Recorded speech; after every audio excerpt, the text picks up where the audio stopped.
मल्लेवाडीत म्हैसाळ कालव्यात पडून जखमी झालेल्या तरुणाचा उपचारादरम्यान मृत्यू। मल्लेवाडी तालुका मिरज येथे बेडग रस्त्यावर म्हैसाळ योजनेच्या कालव्यात पडल्याने सुदर्शन सुरेश माने वय 23 राहणार बेडग रोड मल्लेवाडी या दुचाकीस्वाराचा मृत्यू झाला।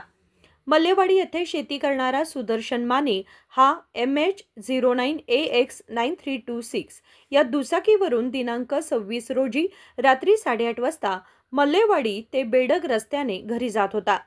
चव्हाण वस्तीकडे जाणाऱ्या कच्च्या रस्त्यावर वळणावर भरधाव दुचाकीसह म्हैसाळ योजनेच्या कालव्यात पडून तो गंभीर जखमी झाला।